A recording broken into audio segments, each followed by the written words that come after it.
मंडळी, ही आमची आत्या आहे, वडिलांची बहीण. आत्या म्हणजे वडिलांची बहीण. आणि आता यांचं वय आहे, आता किती वय आहे तुझं? 88 वर्ष वय आहे. या वयामध्येही मनाचे श्लोक कशा पद्धतीने बोलले हे तुम्ही या व्हिडिओ मध्ये बघू शकता. कुठलाही शब्द न अडखळता आणि पूर्णपणे स्पष्ट शब्दामध्ये त्या बोललेल्या आहेत. तर तुम्ही जर या मनाचे श्लोक न ऐकलेले असतील किंवा मीही सुद्धा बोलू शकत नाही हे मनाचे श्लोक, अशा पद्धतीने त्यांनी बोललेले आहेत. तर या व्हिडिओसाठी लाईक करा, कमेंट करा, शेअर करा.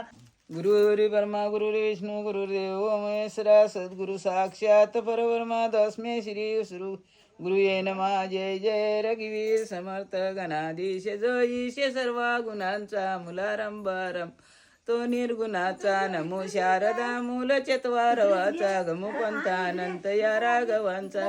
मना सर्जना भक्ती पंथेशी जावे तरी श्री हरी पाविजे तो स्वभावे. जगी निंदते सर्व सोडून द्यावे, जगी वंदते सर्व भावे करावे. प्रभाते मनी राम चिंतित जावे, पुरे वै खरी राम आदी वदावे.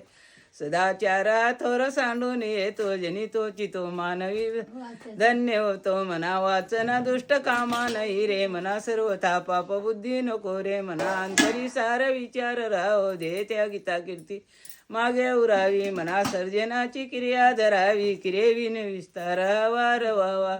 हरिभक्तीचा गाव तो गाजवावा, हरिभक्त तो शेक्त कामास मारी. धरी रे मना धीर दाकास सांडी, रघुनायका विनवाया शिनावे. जय जय रघुवीर समर्थ.